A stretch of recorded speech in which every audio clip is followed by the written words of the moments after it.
Wade Bryson, thank you for joining me today. You bet. Thanks for having me. What's the off-season like? What have you been up to? Relaxing a lot, especially now that I'm not teaching. I find myself having a lot more free time. So just enjoying life, watching the Royals a lot here lately. And yeah, now with football starting, getting back into the swing of things with some North Andrew football and some Chiefs football later this week and some MUKU action this weekend. Are you a big football guy? I am, as a fan. Never really played it too much in school, but yeah, as a fan, it's one of my favorite sports to watch and definitely my favorite to go attend to in person. Yeah, and I don't remember if we talked about that. You never played football? I did in junior high, and Coach Hayes of Savannah would have a funny story for you. His first year at King City was my senior year of high school, and I remember one time him blocking off my gravel road and stopping me and trying to convince me to play football for him. But no, I never did in high school. I just never really liked it. Enjoyed basketball and baseball way more. Really? Yep. Oh, well, I guess basketball probably worked out for you then. Basketball did work out for me. Now, yeah. I was thinking about this though, because I think last time we talked about, just plays and things like that. Could you coach football though? Like the play part of it, because I was thinking about this. I'm not saying it's exactly the same. Right. But when it comes to drawing up plays, could you play maybe the offensive coordinator? At like the junior high level, if Dustin Williams is the head coach and if I'm his assistant or something, yeah, maybe. If I had a great coach working with me that could spoon feed me information, I think I could follow a plan or something. But yeah, if you're late in November and into December in the playoffs, you would not want me making football decisions for you. But on the basketball side, I do want to get to that a little bit because it does fascinate me because I have no idea how you guys game plan. So, can you give me an example of maybe something, I don't know, someone in your conference, what you may face from them? Just an example of something? Yeah, you just never know. Certain coaches and certain programs do things differently. Like Coach Kemper at Mid-Buchanan, things are going to be different just about every time you play them. They're always going to play hard, they're going to play fast, but the way they attack you offensively and defensively is almost always different. And then you got some coaches like Coach Giris at Bishop LeBlond, who's one of the best man-to-man coaches around. So anytime you're going to play them, they're going to sit in the half court and they're going to guard you, they're going to take away your main looks. In conference play, I think the main thing we talk about is just the physicality that comes with the GRC. Like a lot of times those games end up not necessarily looking like basketball games. So when we go play in Albany, we need to be prepared for 5 fouls to be called all night and for the final score of that game to be 35-30 and a pretty wild atmosphere. But yeah, sometimes we focus on things they do offensively and defensively. Sometimes we focus on tempo, play styles, those type of things. Just depends. But how does that adjust your game plan? Do you change per opponent? Because football, baseball, you don't really change. Football, you kind of run what you run. Is basketball similar? Yeah, I think there's two types of basketball coaches when it comes to that. So I think, we'll call it type A or whatever. They perfect their stuff, and they're going to run their stuff every single time. No matter who their opponent is, they believe in their philosophy and their way of going about it. And then type B is more what we are. We have our core things that we really like, but we're going to adjust to what we think is going to work best against an opponent every single night. And whether that's a weakness we identify in theirs or some strength we're trying to take away, we adjust based on almost every opponent. Yeah. And how did you do your core things change year to year with, I guess, personnel probably? Yeah, it depends what you identify as core or whatever. But, we always want to play hard. We want to represent North Andrew well and those type of things. But, yeah, we've had teams that wanted to play up and down that were, elite athletically. And then we've had some teams that we wanted the final score to be 25-20.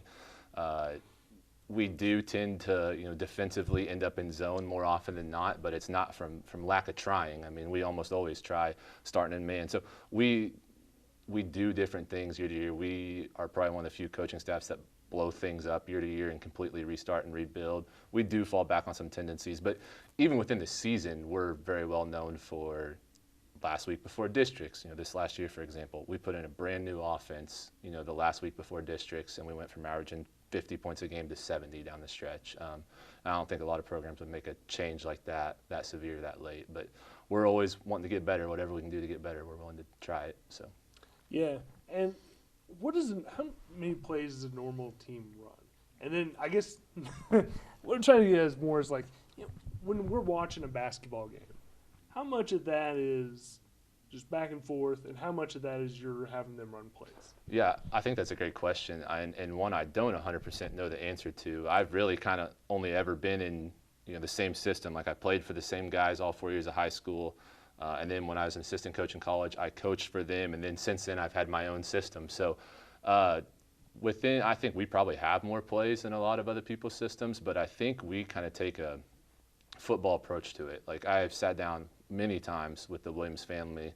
I've always been obsessed with like football playbooks and how they can have 70 different plays that boil back down to 5 or 6 concepts out of 5 or 6 different formations, and the vocabulary that comes with it. And we've really tried to adopt that on the basketball side of things, where yes, we have a bunch of different plays going on, but really it's the same as shotgun formation, I formation. It's still 24 power, or however you want to go about it.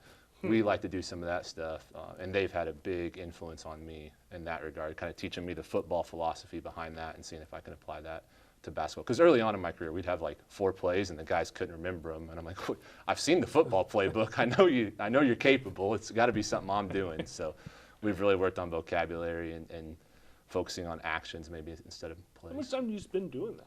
A lot, a lot. Early on, a lot. Now it's second nature, and we've been lucky, at least here recently, where you have a guy like Braxton Linville, who's like a 4-year starter at point guard, who basically handles a lot of that stuff by himself on the court. Or this next year, where Mason Nestor is going to come in as a 3-year starter, senior point guard, and so we've been lucky in that sense, where we've had great leadership with the guys who have the ball in their hands, who can get us into things, and they want to get into actions, and they take a lot of ownership in that. Yeah. Now, take me back a bit. When was that passion and love for basketball? When was that born for you? Oh, several different ways. Like I remember as a kid, I guess first off, my parents always tell a story. I was born April 6, 1992. If you look it up, it's a national championship game that Duke played in for March Madness. And my parents always talk about like I was born at like halftime, and Dad was getting in trouble during. Funny enough, home field apparel. They're not advertisers. I wish they would, because their stuff is really cool. But they have vintage stuff like that. And I actually ordered a T-shirt that was like 91, 92 back to back, and it looks vintage and stuff like that. Yeah, that's awesome. And so growing up, I had like Grant Hill books and Christian Laettner books, from those teams.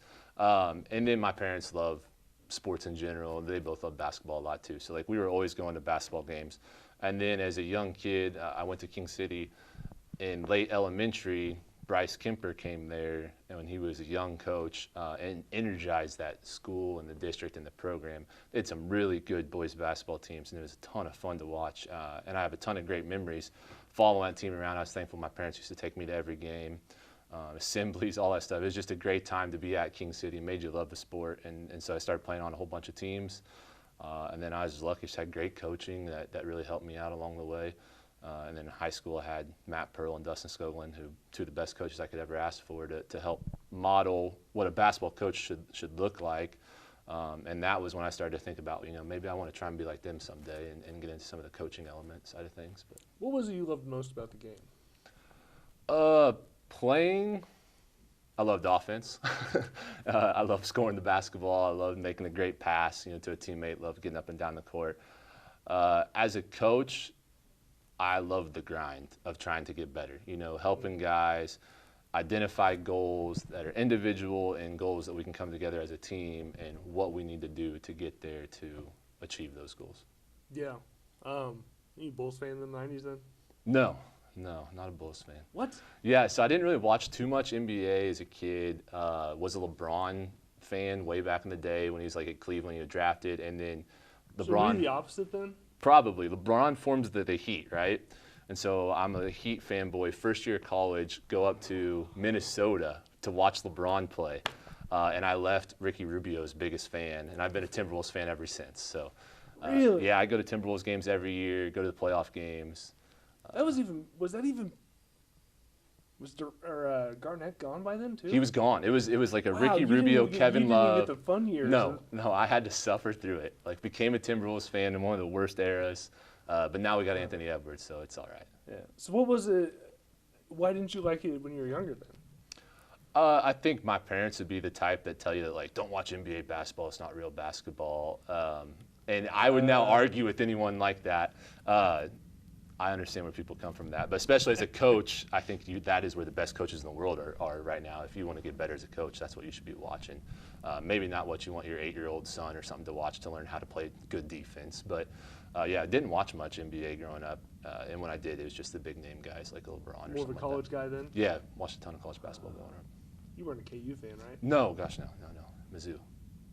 Mizzou and Duke because of the Duke connection. I think you have to have a reason to be a fan of a team, so Duke and Mizzou are mine. Yeah, I was late getting into college basketball, and I think it just happened to be like 2001, and I started watching that tournament and really enjoyed watching that Duke team, and so I will say I don't have that passion for college sports, especially basketball like I used to. Yeah. Especially with like Duke, it's a new team every year. It is. The NIL is like, it makes it a little tough because the getting connected to a team and following through. I think last year I supported Drake more than I supported anybody because I've been watching those guys all the way through Northwest, and I've went and watched them at the Elite Eight multiple times, and you feel that connection. But yeah, you're right. Like Mizzou's starting five will be like 5 different guys than it was last year, and I won't know any of them. And yeah. Which I think they're supposed to be pretty. I think Mizzou's supposed to be pretty good. Every year, right? Every year. That's true. That's true. I kind of fanboyed. I think it was State Wrestling. I was down there by the elevator, and Gates just walked out the door, and I just froze. Yeah. He's a very charismatic person. Like, he owns every room he walks into. And I was like, when they hired him, I'm like, I like this guy. Yeah. So I think you can win at small schools like that. There's translate. No. I was really hoping that when they hired him, that was a stepping stone to getting Dwayne Wade in the program. Like, Dennis Gates and Dwayne Wade are super close. He coached Dwayne Wade as like a skills instructor. So I really thought that a guy like that might be trying to, but it was not. So. Yeah. Mizzou basketball used to be really fun. Quinn Snyder years were. Yeah, that's what, when I was growing up, I remember watching Cream Rush and some of those guys back in the day. Yeah. Quinn just had a little too much fun, I think. Some bad decision making. With basketball coaches, I'm curious your take on, what, and you said the NBA coach is the best you can find. What are the levels? Like, what makes you capable of, when you're watching Mac do the things he's able to do at Northwest and Drake last year, like you said, what makes those guys special at each level? And how do you just, what I mean? Like, how do you get to the top? It's interesting. And so, like, McCollum specifically, I went to college at Northwest, and so I've supported him, and he was there when I was there. And I've watched a ton of his stuff and listened to him at coaching clinics. And every time I study his stuff, I leave it thinking, there's no way that should be successful. The high ISO ball screen into threes. And, I heard him talk one time in a clinic, and it kind of clicked. He told the high school coaches, don't try to do what I'm doing. He goes, I recruit the best point guard in the nation every year. He's got Bennett Sturts. He's got Trevor Hudgens. He can do those type of things. As great of a basketball player as Braxton Linville is, if I told him to start taking step-back threes, he wouldn't be, first-team all-conference Braxton Linville. So it's great to see some of those things, but it's also powerful to know sometimes I can't be Coach McCollum. In Quinn Snyder, we talked about him. He's arguably one of the best basketball minds in the world right now. I can't be Quinn Snyder. I got to be the best that I can be. I can maybe take this little excerpt that Coach McCollum does, or this action that Coach McCollum does, and I can try to apply it. But I do think, so I focus too on those type of guys. Like, Coach McCollum's energy and his level of attention to, like, detail is insane. And I think, we can do that. I can pay closer attention to the small things that we're doing and those things like that. So, yeah, I'm glad you brought that up because I'm curious about that. You see coaches that can be charismatic. How do you decide where the line is? I think it depends on the team and the kid you're coaching. Like, if when you coach the junior high boys, for example, that was my first. I've coached junior high boys now for 12 years, but my first 5 years was head junior high coach before I became a high school varsity coach.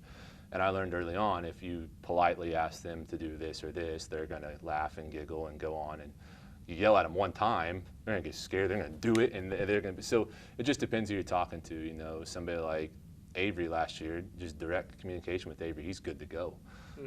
Other times there's other people who, hey, raise up a little bit and then they're good to go. Or, some people you got to constantly tell them that reinforce positive. Like we've got guys who miss one shot and all of a sudden they think they're the worst basketball player in the world. And I've coached guys who make one shot and think they're the best basketball player in the world. So learning the kid, building a relationship with them, and then just being whatever they need you to be in that moment. In the speeches, the talks. and it's easier to talk when you win. But I'm curious how if it's a bad loss, a tough loss. And, maybe the closer ones are tougher to talk about, but, how do you go into those situations? Yeah, so the losses, the post-game speeches losses are definitely something that I messed up big on early in my career. I still remember to this day, it's something I still talk about, that first team I coached. We lost a really bad game at Worth County. I had a bad game plan. Coach knew out-coached me. They ran a zone, and we tried every zone offense we could think of.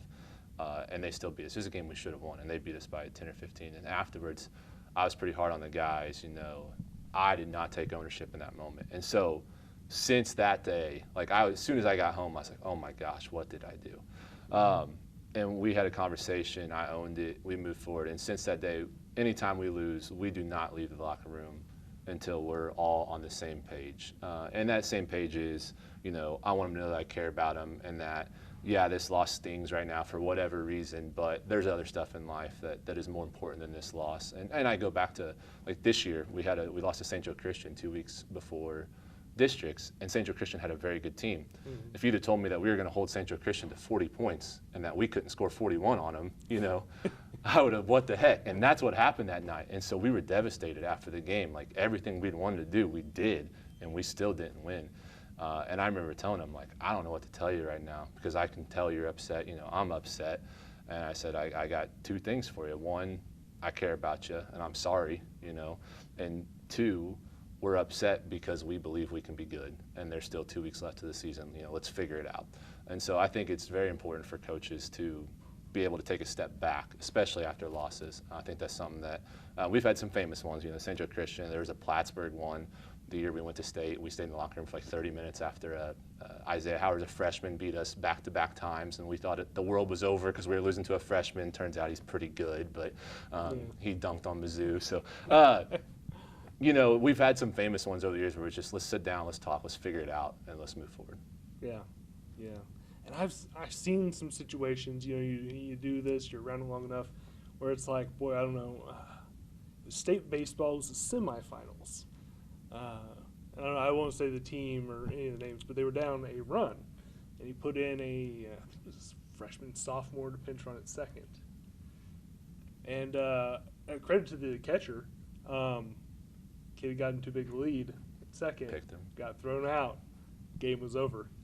And I'm like, I don't know how you handle that situation as a coach. Yeah. Right. And I think in the moment you've got to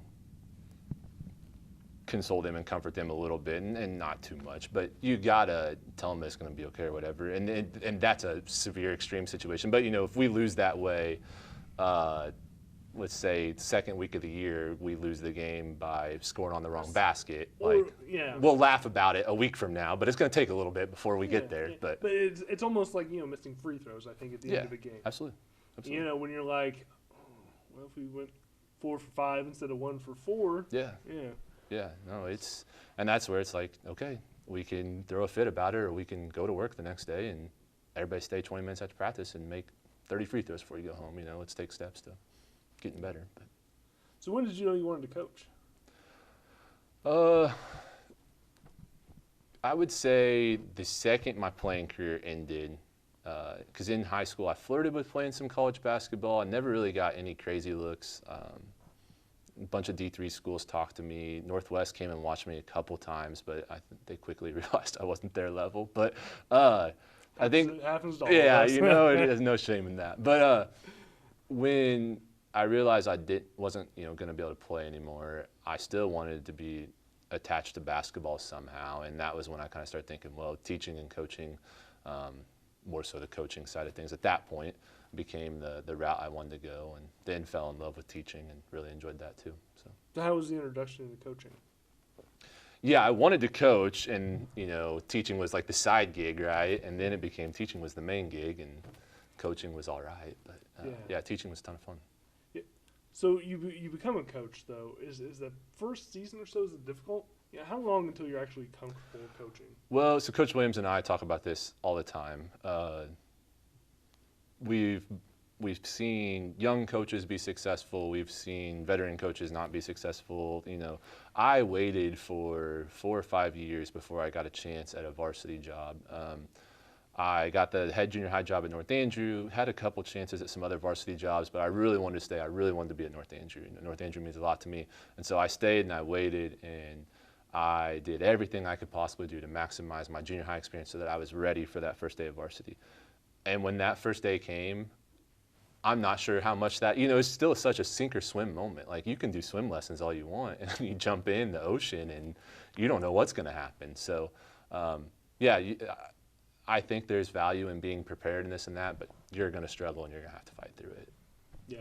'Cause I don't know if people know, and I'm not going to boo-hoo for head coaches because you guys have a great gig, but there's a lot that goes into it that I don't, goes beyond just coaching. And, I think the relationship with kids, and I know there's great ones and there's ones that are difficult. Yeah.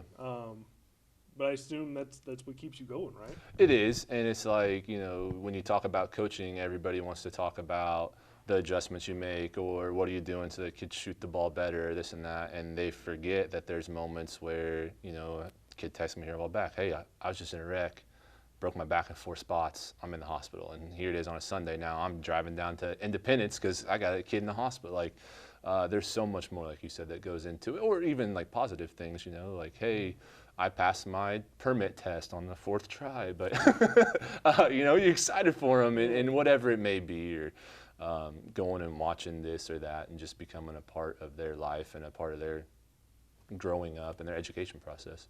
So, what makes North Andrew special? You're King City. Man. I mean, yeah. No. No. I've been around that school enough that I. Yeah. But I mean, like, you're a King City guy, so what? I am a King City guy, and King City is important to me. I don't think they feel that from me at times, but no, King City is a great place. I have a ton of friends that work there. A lot of my family and friends have kids going to school there. I got to coach against my relation last year in basketball, and that was special. But King City, will be a place that I grew up and this and that, but I definitely associate North Andrew as my home. It's a place that I wanted to go when I graduated college. I wanted to go somewhere that had a like mindset to me, somewhere that wanted to put in the extra work and wanted to do whatever it took to be great on a day in, day out basis. And that community has been outstanding to me. They have embraced me from the beginning. The students that I've taught and the kids that I've coached have been spectacular, and several of them I still talk to on a weekly, if not more, basis, especially the guys that I've coached. I mean, the other night I got a text from a former basketball player who texted me and said, hey, hop on Xbox, we're playing college football threes, we need somebody to run fullback in the triple option. And we had him at quarterback, I was running fullback, and one of my best friends from King City, who's a coach at King City, was running tailback in the triple option. So it's kind of cool to just see those both collide, I guess, at sometimes and mesh a little bit. But yeah, North Andrew's a special place, man, with great people. What's been the best part so far in your coaching experience? That may be difficult. No, it is, but I think it's pretty simple. Like, it's just the relationships that have been built. And whether you're talking about with the players that I've coached or the students that I've taught, or the people that I've worked with, the Coach Williams of the world, or right now, like Coach McDaniel, who when I first went to North Andrew was a little 6th grader in the back corner of my math classroom, turned out to be a stud basketball player who, took us to a Class 2 Final Four, comes back as my assistant coach, volunteer assistant coach, and now as a 22-year-old as athletic director, took my position when I, stepped away from that. So to be able to serve in so many different ways with him and see his growth, and more so than him, but just everybody that I've been there with. So yeah, the relationships, the memories made, and then now when we get to meet back up and joke about those memories, it's good times. You thought about how long you want to do it? Yeah, so I've always said I would love to stay connected to the education world in some sense. Obviously, for those who don't know, I have gotten out of education a little bit and work in the business sector. But I do want to stay connected to the education world for a long time, as much as I can, even if it's as a volunteer donor to buy the softball team a meal or something. Like I want to stay connected specifically to North Andrew for as long as I can. As far as coaching goes, I've never wanted to be one of those coaches who coached for 30, 40 years. Like that just sounds painful to me. I have loved my 12 years in. I still think I got a few more good years in me. But yeah, like 20 sounds like way too much. I think I'm closer to being done. That's what they all say. Yeah, we'll see. Yeah, no, I completely. It's so hard to. That's what Dwayne said how many years ago? Yeah, and we had conversations. I was like, Dwayne's gonna be back. Like I'm telling you now, it's gonna be a year or two off, and he's gonna come back. So. And the last thing I got for you, and I asked James Scoot over this because more the health side of this. What his advice would be to kids. What would yours be? It could be basketball. Just be a student athlete in general. What's your one piece of advice that you would give to any student? I think it's very, very, very important to remember to enjoy it. You do these things because you choose to do them. It's a game, it's an activity, it's something that's supposed to be fun. And yes, you want to put in the hours and you want to maximize your time and to be the best football player or basketball player or whatever that you can be, but all of that only means so much if you're not enjoying the people that you're doing that with, that process, and making memories, positive memories with those people as you do it. So I think that's something we talk about a lot is like, yes, there's a ton of stress, especially in a place like North Andrew where, if you're not playing for a district title and winning 15 games, it's considered a failure. But we want to enjoy that. We want to soak it all in. We want to play in the civic arenas and those type of places and enjoy it all. So. Well, don't ever forget you're one of my favorites. And I appreciate Thank you, you man. doing Appreciate you a ton.